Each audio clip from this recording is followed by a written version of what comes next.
네, 오늘은 강의를 시작하기에 앞서서 간단한 안내를 좀 드리려고 합니다.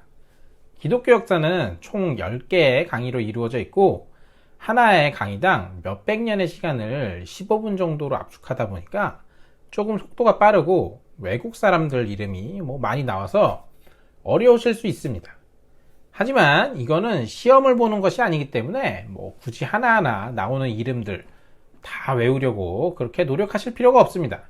그냥 역사의 흐름 속에서 기독교에는 저런 일들이 있었구나 하는 마음으로 편안하게 강의를 보시면 될 것 같습니다. 그러면 기독교 역사 2강 초대교회 이야기를 시작합니다. 사도행전 1장 8절에 이런 말씀이 있습니다. 오직 성령이 너희에게 임하시면 너희가 권능을 받고 예루살렘과 온 유대와 사마리아와 땅끝까지 이르러 내 증인이 되리라 하시니라. 예수님이 죽으시고 부활하신 후에 하늘로 올라가시면서 온 세상에 증인이 되라고 하신 말씀입니다. 그래서 예수님을 믿고 있었던 사람들은 모여서 기도하던 중에 성령님이 역사하시게 되고 여기서부터 교회가 시작되게 됩니다. 그리고 수많은 사람들이 복음을 듣고 예수님을 믿기 시작했고 그 수가 수천 명에 이르게 되자 교회를 돕기 위해 집사라는 직분이 생겨나게 된 것이죠. 그런데 하루는 스데반이라는 이름의 집사님이 율법과 성전에 대해서 논쟁을 벌이는 사건이 일어납니다. 스데반 집사님은 우리의 역사는 율법의 역사가 아니라 죄의 역사이고 이곳에 예루살렘 성전이 중요한 것이 아니라고 말하면서 예수님에 대해서 이야기했습니다. 성경에서는 이 이야기를 듣고 사람들이 양심에 찔렸다라고 말하죠. 하지만 맞는 말이긴 해도 사람들은 열받아 버렸고 이로 인해서 스데반 집사님은 돌에 맞아 최초로 순교하게 됩니다. 그리고 여기서부터 교회의 박해가 시작되게 되어서 기독교인들은 뿔뿔이 흩어지게 됩니다. 사도행전 8장 1절에서도 이 장면이 기록되어 있죠. 그날에 예루살렘에 있는 교회에 큰 박해가 있어 사도회에는 다 유대와 사마리아 모든 땅으로 흩어지니라. 자, 이쯤에서 유대교와 기독교의 차이점을 잠깐 이야기하고 넘어가야 될 것 같습니다. 제일 간단한 구분 방법으로는 유대교는 야훼 하나님만을 믿고 기독교는 야훼 하나님과 동시에 그의 아들 예수 그리스도를 믿죠.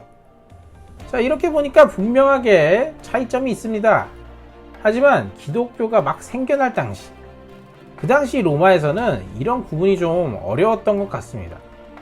그래서 로마가 봤을 때는 기독교가 그냥 유대교의 한 분파, 교단이 다르네 이 정도로 봤던 것 같아요. 당시 로마의 정책은 뭐였냐면 믿고 싶은 종교가 있으면 믿어라, 그렇게 억압하는 형태가 아니었기 때문에 의외로 예수님 이후 초창기에는 로마에서 기독교가 박해받을 일 없이 복음이 오히려 잘 뻗어나갔습니다. 하지만 기독교가 점점 커지면서 로마인들과 기독교인들 사이에는 갈등들이 생겨나게 되는데요. 먼저 로마 사람들은 기독교인들을 좀 오해하고 있었습니다. 오늘날에도 마찬가지지만 성만찬을 할 때 예수님이 최후의 만찬에서 가르쳐 주신 것처럼 그리스도의 몸과 피를 기념하여 교제를 하는 것이었는데 이 떡과 포도주를 마시며 기념하는 의식을 로마 사람들은 정말로 사람의 몸과 피를 먹는 무지막지한 집단으로 이해했습니다. 더욱이 성만찬은 믿는 사람들끼리만 행해지던 것이었기 때문에 불신자들은 구경을 할 수가 없었고 이런 오해는 계속 생겨나게 됩니다. 그리고 그 당시에도 오늘날처럼 기독교인들은 서로를 형제님, 자매님 이런 식으로 불렀는데 로마인들이 듣기에는 이것이 정말 형제, 자매들이 모여서 뭐라는 거냐? 근친상간을 하고 있다고 생각했어요. 이쯤 되니 로마인들이 얼마나 기독교인들을 비난하고 불편해했을지를 여러분도 알 수 있으실 것 같습니다. 그런데 이런 오해 외에도 외부적으로도 기독교인들은 로마와 섞일 수 없는 문제들이 있었습니다. 로마는 쉽게 말하자면 다신교인데 유대인과 기독교인들은 하나님만을 믿었죠. 그런데 로마 황제들 중에는 자기 스스로가 신이라고 하는 황제들도 많았습니다. 한마디로 당시 로마는 아니 이왕 믿는 거 뭐가 맞는지 모르니까 점도 보고 부적도 사고 성경책도 갖고 다니자 뭐 이런 식으로 믿었던 거죠. 그리고 믿는 김에 신중의 하나인 로마 황제도 믿어야 한다 이렇게 말하는 겁니다. 로마의 기준에서는 이게 애국하는 것이고 이렇게 안 하는 사람은 나라를 사랑하지 않는 것으로 보죠. 하지만 이런 상황 속에서 기독교인들은 아니 우리가 믿는 것은 하나님과 그의 아들 예수 그리스도뿐이다 이렇게 말하니 로마와는 가까워질 수가 없었습니다. 또한 로마 사회는 노예가 있었던 사회였고 여성이 남성보다 열등한 사회였습니다. 아니 그런데 기독교인들은 그런 거 없이 뭐 노예든 여성이든 다 동등하고 귀하다고 말해버립니다. 갈라디아서 3장 28절에 이런 말씀이 나오죠. 너희는 유대인이나 헬라인이나 종이나 자유인이나 남자나 여자나 다 그리스도 예수 안에서 하나이니라. 결국 이렇게 되니까 로마 사회에 대한 도전처럼 보여진 겁니다. 그런데 이런 분위기 속에서 로마에서는 어마어마한 화재가 일어나게 됩니다. 로마의 도시는 총 14개의 구역으로 이루어져 있는데 6일 동안 계속되는 화재로 이 중에 10개가 폐허가 되어버리죠. 문제는 이때 로마에서는 네로 황제가 불을 지른 것이 아니냐는 소문이 계속해서 생겨나고 있었습니다. 이런 상황 속에서 유대인과 기독교인들이 사는 지역이 있었는데 이 두 지역은 신기하게도 불에 타지 않았어요. 그래서 네로 황제는 이 화재의 탓을 기독교인들의 방화로 만들어버립니다. 이거 다 기독교인들이 불 지른 거다 이런 식으로 누명을 씌워가지고 기독교인들을 박해하기 시작하는 거예요. 안 그래도 로마에서 볼 때는 골칫거리였는데 잘 됐다 싶은 거죠. 이때 사도 베드로도 순교했고 사도 바울도 순교했습니다. 그럼에도 불구하고 유대인과 기독교인이 아직은 완벽하게 구별되지는 않았었어요. 그런데 곧 다가오는 또 다른 커다란 사건으로 인해서 완전히 분리되게 됩니다. 성경에서 예수님은 예루살렘 성전을 보면서 감탄하고 자랑하는 제자들에게 이런 말씀을 하신 적이 있습니다. 이 성전 돌 위에 돌 하나도 남게 되지 않을 것이다. 그리고 정말 그런 날이 오고 맙니다. 시간이 흘러 네로는 플로루스라는 총독을 유대로 보내게 됩니다. 그런데 이 플로루스가 로마에 바쳐야 하는 세금이 좀 밀리게 되자 예루살렘 성전 금고에서 금화를 몰수해버려요. 그리고 그 금화로 세금을 내버리는 사건이 발생합니다. 당연히 유대인들은 항의했고 플로루스는 유대인들의 항의를 로마 병사들로 진압을 해버립니다. 열받은 유대인들 결국 반란을 일으켰고 예루살렘 성을 기점으로 로마와 유대인들은 전쟁을 벌이게 됩니다. 하지만 결국 예루살렘은 함락되어 버렸고 예루살렘 성전은 본보기로 삼을 한쪽의 벽만을 남겨놓은 채 불타버리게 됩니다. 이 벽이 바로 지금도 이스라엘에 남아있는 통곡의 벽입니다. 지난 시간에 설명해드린 바리새인과 사두개인 외에 성경에도 나왔던 열심당이라는 사람들이 있었죠. 로마와의 무력투쟁을 통해서라도 독립을 쟁취하려던 사람들입니다.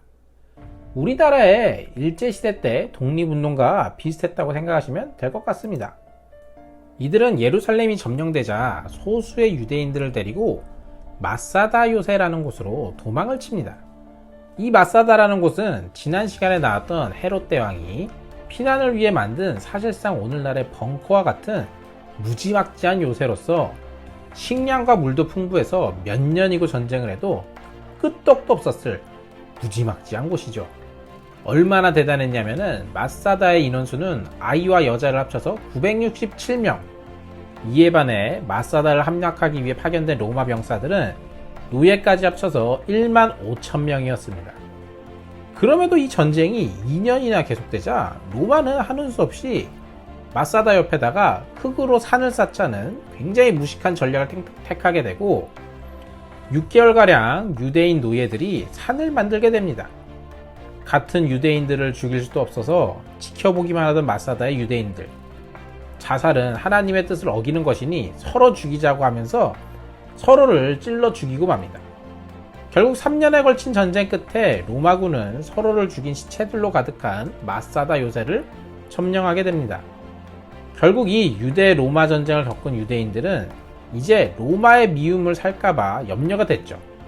그래서 모든 경우의 수를 제거하기 위해서 아까 로마인들에게 미움을 받고 있었던 그 기독교인들을 포함한 비주류 무리들을 모두 회당에서 내쫓아버리게 됩니다. 그리고는 회당에서 드려지는 기도문에 아예 기독교인들을 저주하는 기도문까지 넣게 되죠. 이로써 유대인들과 기독교인들이 완전히 분리되어 버린 것입니다. 어쩔 수 없이 기독교인들은 로마의 영향 아래에서 생활하게 되었고, 이 때문에 할례와 음식 규정도 그 의미를 상실하게 됩니다. 네로부터 이어지는 박해는 세월이 흘러도 계속되었습니다. 이 박해의 역사가 얼마나 계속되냐면 무려 300년이나 지속됩니다. 예를 들어 황제 도미티아누스는 자신이 곧 신이라고 말했고, 당연히 기독교인들은 황제 숭배를 거절했기 때문에 수많은 기독교인들이 목숨을 잃었습니다. 그래도 신앙을 지키기 위해서 로마의 그리스도인들은 지하로 숨어 들어갔고, 이때 만들어진 것이 바로 카타콤입니다. 그리고 이 시기에 기록된 책이 요한계시록이기 때문에 요한계시록은 로마에 저항할 것을 기록하고 있습니다. 자, 여기까지만 살펴보면은 우리가 한 가지 의문이 생길 수밖에 없어요. 아니, 당시엔 기독교인이라고만 하면은 목숨을 잃을 정도였는데 왜 사람들은 계속해서 기독교인들이 됐을까요? 먼저 당시 로마의 분위기를 봐야 할 필요가 있습니다. 어느 누가 봐도, 꼭 기독교인이 아닌 누가 봐도 경악할 정도로 부패해 있었다고 하죠. 지배층은 계속해서 과도한 세금과 노예들을 학대하였고, 여자들은 남자보다 열등한 존재로 보았습니다. 그런데 여기에 반해서 기독교인들은 그들의 삶 속에서 이웃을 향한 사랑을 실천하는 놀라운 도덕적인 모습을 보여주었고, 여성과 노예를 동등하게 대함으로써 많은 사람들에게 감동을 주어서 기독교인이 되게 한 거였죠. 한편 이 로마 제국이라는 구조에 덕을 본 부분도 있는데, 모든 길은 로마로 통한다, 이런 말이 있는 것처럼 로마는 광활한 그 제국 내부적으로 계속 길을 연결했었고, 이로 인해서 각 지방 간에 활발한 무역과 문화 교류가 일어나게 됩니다. 거기다 헬라어만 쓰라는 식으로 언어를 통일해 버리니까 로마의 어느 지역을 가도 언어로 인한 문제가 발생하지 않아서 복음을 쉽게 전파할 수 있었던 것이죠. 그런데 기독교 역사를 다루는 학자들은 무엇보다도 복음이 전달될 수 있었던 가장 강력한 힘은 순교였다고 보고 있습니다.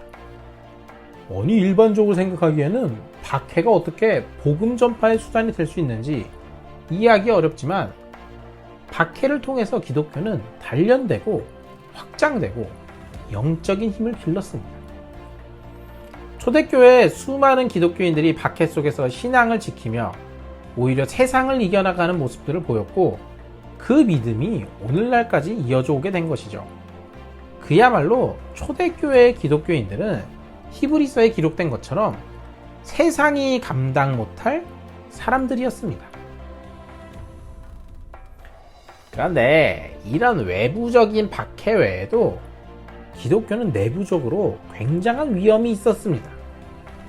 오늘날에도 존재하고 있는 역사 깊은 위험, 바퀴벌레 같은, 아니, 그런 사람들이 있죠. 바로 이단 세력들이었죠. 세 개의 커다란 위협적인 이단이 있었는데, 영지주의, 마르시온, 몬타누스주의였습니다. 가장 대표적으로 영지주의라는 이단이 있었습니다. 초대교회에 있어 어마어마한 위험이 되었던 영지주의는 지식을 의미하는 그리스어에서 나온 말인데, 인간은 본래 구원 자체를 갖고 있지만 타락해서 상실한 것이고 영적인 지식을 회복해야 한다고 말했습니다. 저를 가르쳐 주셨던 교수님이 설명해 주신 방법인데, 쉽게 이해하려면 그냥 이 사람들은 외계인들이라고 생각하시면 됩니다. 우리의 영은 순수해요. 그런데 몸은 타락했고 몸은 감옥이에요. 우리는 나중에 몸이라는 감옥을 탈출해서 영혼만 영지라는 세계로 가야 해요. 그런데 기독교는 예수님이 이 땅에 인간으로, 정말로 몸이 있는 인간으로 오셨다고 가르칩니다. 육신만 더럽다느니 하는 것은 기독교의 개념이 아니죠. 창세기에 사람이 창조되는 부분에서도 확인할 수 있듯이 영 따로 육 따로 이런 게 아니라 영과 육이 하나가 되었을 때 인간으로 불리는 것이죠. 예수님도 마찬가지입니다. 그래서 우리가 성육신이라고 표현하는 거죠. 하나님의 아들 예수님이 이 땅에 정말로 인간의 몸으로 오신 것입니다. No! 그러나 영지주의는 이것이 거짓말이라고 말합니다. 사실 예수님은 영혼만 오신 건데 몸이 있는 척 한 거래요. 쉽게 말해서 홀로그램처럼 영혼만 있었던 상태라는 겁니다. 아니 근데 예수님 채찍질 당하고 십자가에 못 박히셨잖아요. No! 그러나 영지주의는 그거 아픈 척하기 연기한 것이고 예수님 영혼만 있어서 아플 수가 없대요. 우리도 오늘날 자신이 예수라는 사람들을 믿는 것을 보면서 왜 조금만 생각해도 이상한 이단들을 사람들이 믿을까? 이렇게 고민하지만 의외로 이단들에 빠지는 경우가 많습니다. 특히나 로마에는 자연재해가 두 가지 있었어요. 하루아침에 화산으로 사라져버린 폼페이. 그게 이 당시 있었던 사건이었고, 로마 제국 전체가 전염병으로 인해서 하루에 1만 명씩 목숨을 잃기도 했습니다. 이런 상황들이 벌어지는 상태가 되니까 가봐 육체는 타락했어 하는 영지주의가 손을 내밀면 많은 사람들이 넘어가 버린 것이죠. 또 다른 이단 중에 하나로 마르시온이라는 사람이 있었습니다. 구약의 하나님은 너무 잔인해요. 신약의 하나님은 아들을 보낼 정도로 사랑이 넘치는 분이에요. 그러니까 구약 성경 없애버려요. 네? 그래서 마르시온은 구약 성경은 없애버리고 신약 성경에서도 누가복음과 바울서신만 성경이라고 주장했죠. 그런데 생각해보면 신약 성경에서도 예수님이 말씀하실 때 구약 성경에 대해서 말씀하시는 부분들이 있거든요. 네, 구약 나빠요. 그러니 다 없애버려요. 한마디로 자기 맘대로 성경을 편집해놓고 성경이라고 말했죠. 오늘날의 이단들에서도 삼위일체를 없애기 위해 성경을 교묘하게 바꾸고 몰랐지? 이게 성경이야. 이렇게 말하는 것과 비슷해요. 요새는 더 발전했죠. 바꾼 성경을, 자기들 맘대로 바꾼 성경을 원어였던 헬라어로 바꾼 다음에 읽지도 못하는 성경을 보여주면서 몰랐지? 성경 원어에는 그런 내용이 없어. 이런 식으로 발전하기까지 했습니다. 그러니 여러분 이단 주의하세요. 당연히 마르시온, 이단으로 분류되어서 교회에서 쫓겨났습니다. 세 번째로 몬타누스주의라는 이단이 있습니다. 이들은 지나칠 정도로 성령의 체험을 강조했습니다. 어이, 너희 목사님은 성령의 은혜를 받았냐? 몬타누스주의는 성령의 은사를 받았는지 못 받았는지로 사람들을 나누기 시작했어요. 만약 기독교인이었어도 성령의 은사를 못 받았다면 저급한 기독교인으로 본 것이죠. 그래서 목사님이든 전도사님이든 장로님이든 성령의 은사를 못 받았다면 저급한 기독교인으로 보는 겁니다. 당시에는 집사님, 장로님, 그리고 감독이란 직분이 있었는데 그런 직분 어떻게 되든 상관없고 어쨌든 성령의 은사를 받았느냐? 못 받았으면 저급하다고 보는 것이죠. 근데 생각해보면 성령의 은사를 받았는지는 어떻게 알까요? 근데 모르죠. 본인과 하나님만 알겠죠. 야, 난 성령의 은사를 받았다? 잠시 생각 좀 해보다가 그래? 나도 받았다? 너도? 나도 받았는데. 서로 자기가 성령의 은사를 받았다고 하면은 구별할 방법도 없고 교회는 대혼란으로 빠질 수밖에 없습니다. 자, 이런 이단들 때문에 교회는 안 그래도 로마의 박해로 힘든데 고민이 이만저만이 아니었죠. 그리고 예수님을 실제로 보고 경험했던 사도들이 대부분 죽고 예수님과 관련된 내용이라고 말하는 요상한 문서들이 너무 많이 생겨나고 있었죠. 그래서 신기하게도 이런 이단들의 위험 때문에 초대교회 사람들은 올바른 기준이 필요하다는 생각을 하게 됩니다. 그래서 이때부터 성경에 대한 작업이 시작됩니다. 올바른 성경 말씀이 있다면 이상한 헛소리라는 이단들의 말들이 진짜인지 아닌지를 구별해낼 수 있게 되기 때문이죠. 구약 성경은 90년대에 이미 확정이 되어 있었고 신약 성경의 정경화 작업이 시작됩니다. 기준은 크게 두 가지였는데 그 책이 일반적으로 여러 교회에서 그 당시에 여러 교회에서 예배할 때 공통적으로 사용된 것인가, 두 번째는 그 책이 사도와 관련이 있는가였습니다. 사도가 직접 쓴 것이거나 사도와 관련된 사람들이 쓴 것이어야 했죠. 왜냐하면 사도라는 사람들은 예수님이 직접 뽑아서 가르치시고 예수님의 죽으심과 부활을 목격한 사람들이었기 때문에 예수 그리스도의 사건을 가장 잘 해석할 수 있는 사람들이었기 때문입니다. 그리고 또 한 가지로 우리가 무엇을 믿고 무엇을 믿지 말아야 하는지를 분명하게 가르치고 고백해야 할 필요를 절실히 깨달았기 때문에 신앙의 표준이 될 신앙 고백이 나오게 됩니다. 이것이 바로 우리가 예배 때마다 고백하는 사도신경입니다. 맨 처음에 사도신경은 세 가지 질문의 형식을 갖고 있었습니다. 당신은 전능하사 천지를 창조하신 하나님 아버지를 믿는가? 당신은 예수 그리스도가 성령으로 잉태하사 동정녀 마리아에게 나시고 십자가에서 고난을 당하시고 부활하시고 승천하시고 재림하실 것을 믿는가? 당신은 성령과 거룩한 교회와 몸의 부활을 믿는가? 이 세 가지 고백을 통해 하나님은 무슨 영적인 세계만이 아닌 이 땅을 창조하셨다는 것, 그리스도께서 인간의 몸으로 태어나셔서 고난을 당하시고 부활하셨다는 것을 분명히 했습니다. 그래서 이 질문들에 예! 이렇게 대답하는 것이 그리스도인으로서 세례를 받기 위한 기본이 됩니다. 그래서 신기하게도 박해로 인해서 기독교의 복음이 더 뻗어나간 것처럼 이단들의 공격으로 인해서 초대교회는 신앙을 더욱 단단히 세워나가게 됩니다.